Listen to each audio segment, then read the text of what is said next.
One of the other pieces of equipment we got was this old sickle mower, and didn't take much digging to find out that it's an Alice Chalmers sickle mower, and it would have been one that came on like a WD-45. This frame section would have come forward, and underneath there, those old Alice Chalmers didn't really have a 3-point lift like your typical implements do now. It had more of a, it did have a lift system on them, but they were like a 2-point. So the frame would have connected underneath the tractor, and then the two arms could have helped lift it into place. And then it had a few different features to it.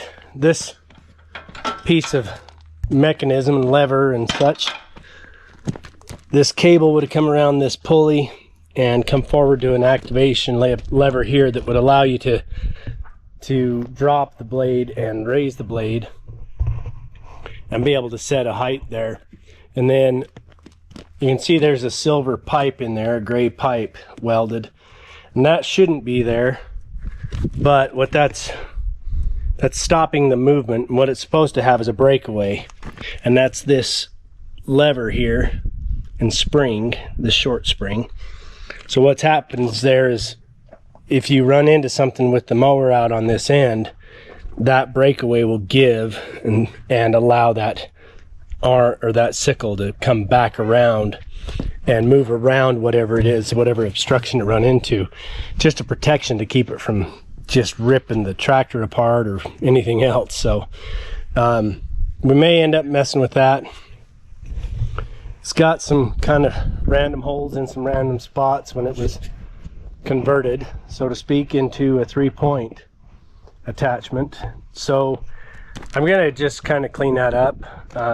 I've got some other steel that I'm gonna cut over there on the bench, and I'm just gonna take this stuff off up here, and I'm gonna do an angled piece that comes up. I think it'll give it a little bit more strength, and then we'll put a tabs kind of like this on there.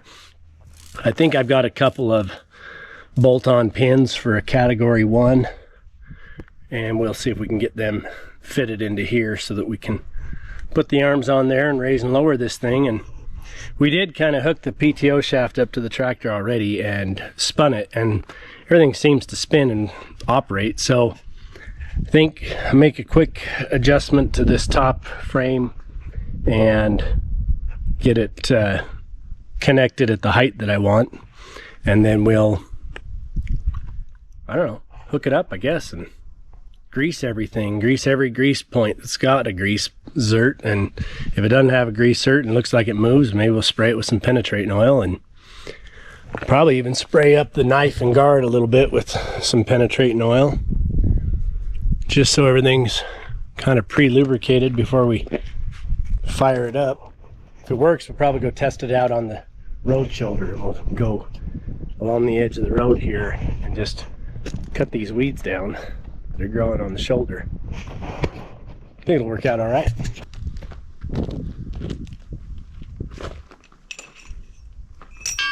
I was just going to stick that up right here, and I decided I don't like this. If I'm doing it, let's just do it. I do have some good stock here that I can use for the uprights, so I'm going to go ahead and adjust how this one's not welded square, so I'm going to cut a bunch of it and try to straighten it up and square it up and use those as a front brace and run the uprights up the front of that, because I do want to have just a little bit more distance for that PTO shaft to have a little bit more length in here. Kind of just measuring off of my tractor to get some baselines of where I need it to be. That puts me up here. Yeah. So I guess we'll just try to square this up a little bit and then figure out where we're going to mount those in. So just going to start cutting.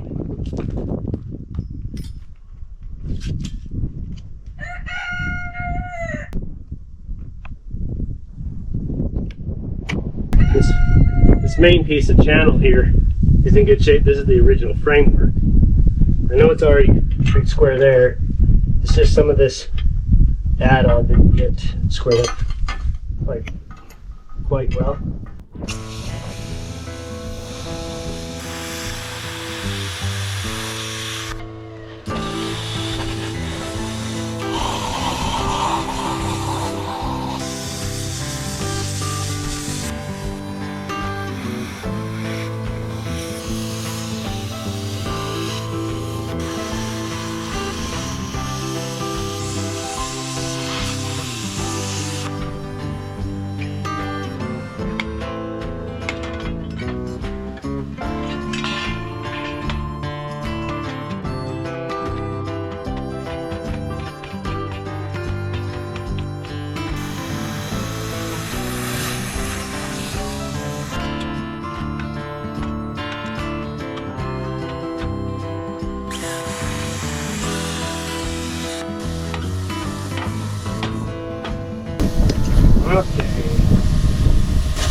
clean that up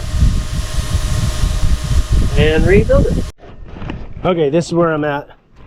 I got these uprights welded in. The other old stuff kind of cut up and cleaned up. I do have a little bit of a circle cut around where that pipe is, so it's pretty good there. And then I bird mouthed these to overlap. And I'll center that in there, make sure it's straight, tack it in a couple spots and make sure. I'm also going to pull on this with the clamps here just to make sure it's pulled into the same parallel before I start welding it. And that'll kind of hold that frame in place. Then we can weld our tabs on top that I pre-drilled. And that'll be the top link tabs. Then I can also cut in the holes here where I need, of the size I need, so that I can put in my bolt-on pins. And they're actually category 1s, which is plenty heavy for this. And they came off of here. This is the mount plate for my snowblower. The snowblower has a category 2 holes, but it had category 1 pins in it when I got it. So anyway, I've got a pair of them, and I'm going to bolt them in on the sides here. So I've got the pins and the top link, and then we can lift this thing. My pins drop all the way down on my 3-point arms. They drop to about 10 inches off the ground, so I'll probably come up like 12 so that I can set it right to the ground and be able to disconnect the pins without having to lock it up or anything like that. So okay, getting there. Okay, I think I'm done monkeying around pretending to be a welder. I've got that felled back up and welded in and put where I want it. Got the lift pins in there, and I sprayed the sickle bar down with some penetrating oil. Now I'm just going to finish going through here and hitting all the grease points, and then I'll run it right here in place for a little bit, just kind of getting things loosened up and moving, make sure that everything's going like it should and that kind of thing.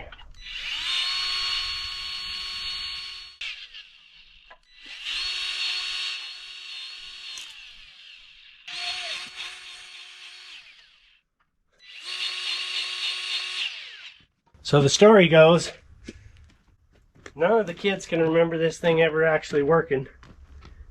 It was always just out there in the farmyard, in the field, just sitting, getting covered in snow and weeds, and snow and weeds, and snow and weeds. And in fact, the only thing they can ever remember doing with this thing was climbing it. They used to come out when they were little and they'd climb these teeth like a climbing pole and see if any one of them could get to the top, see who could make it to the very top. So I think they'll be a little surprised to see it actually move and function and cut, and we'll see how it does. I think I'm ready to connect it now.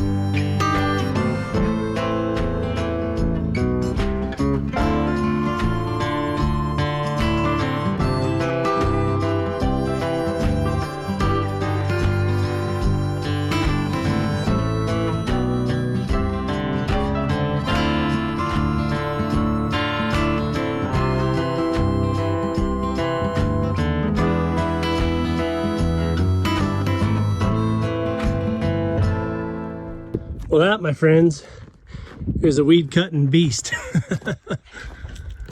You saw I was adjusting that stop cable. The way that that thing worked initially is this cable would have gone around the pulley, acted on this lever that went up to the tractor, and had like a ratcheting pawl so you could adjust that stop point at a few different positions. And it's not quite as convenient to do it this way, but it works fine. So I just have to adjust my 3-point link arm so that I can get it to drop a little bit more, a little bit up, whatever I need. It still functions and is good. Maybe someday I'll worry about trying to do a cable and some kind of adjuster up here on the frame or something, but anyway, that works out great. The nice thing with that kind of a mower cut is it just lops it off at the bottom and lays it down.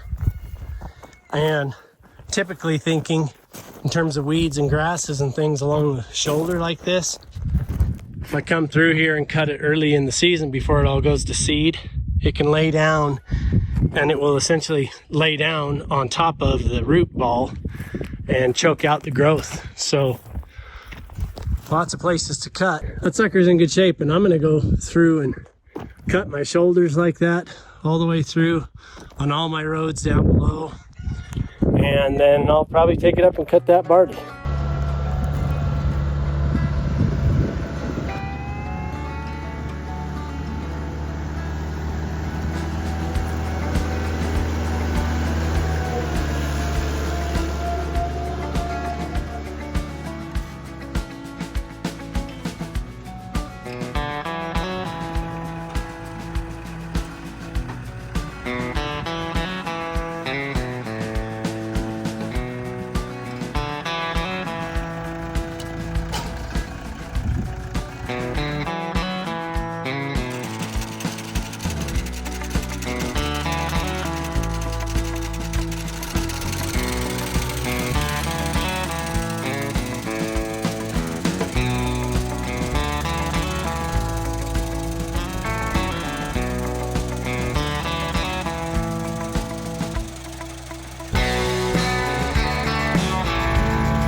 I think you just took down a small tree. Now wait a minute, that can help with the sagebrush.